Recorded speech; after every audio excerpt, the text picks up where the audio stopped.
Hi friends, ఈ video నచ్చినట్లయితే like చేయండి, సబ్స్క్రైబ్ చేయండి. నన్ను నాన్నని అమ్మని ఇక్కడికి వచ్చేయమంటావా అత్త అని చెప్పేసి అంటూ ఉంటాడు.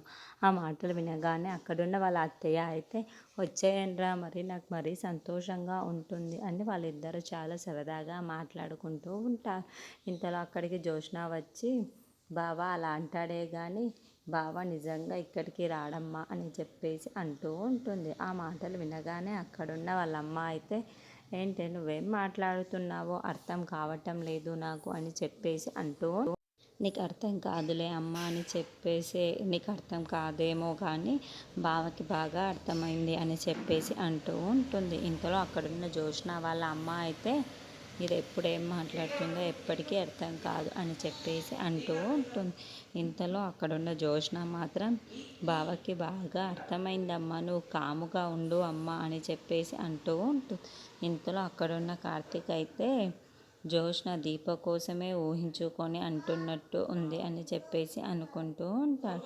ఇంతలో అక్కడున్న జ్యోత్స్న అయితే, బావా నీకు బాగా అర్థమైంది కదా అని చెప్పేసి అంటూ ఉంటుంది. ఇంతలో అక్కడున్న జ్యోత్స్న వాళ్ళ అమ్మ అయితే, నీకేం అర్థమైంది కార్తీక్ అని చెప్పేసి అంటూ ఉంటుంది. అదేమి లేదు అత్త, నాకు కంపెనీలో చాలా పనులు ఉన్నాయి కదా, ఆ పనులు చూసుకొని అక్కడికే ఉండిపోతాను, ఇక్కడికి రావడం కుదరదు కదా అని చెప్పేసి అంటుంది జ్యోత్స్న అని అంటాడు. ఇంతలో అక్కడున్న జ్యోత్స్న అయితే, నీకు బాగా అర్థమైందని నాకు బాగా తెలుసు బావ, నువ్వు మాటని ఎంత బాగా తప్పించుకుంటున్నావో అని చెప్పేసి అనుకుంటూ, ఇంతలో అక్కడున్న కార్తీక్ అయితే, సరే అత్త, నేను ఇంటికి వెళ్ళడానికి టైం అయింది, నేను వెళ్తాను అని చెప్పి అక్కడ నుండి వెళ్ళిపోతూ ఉంటాడు.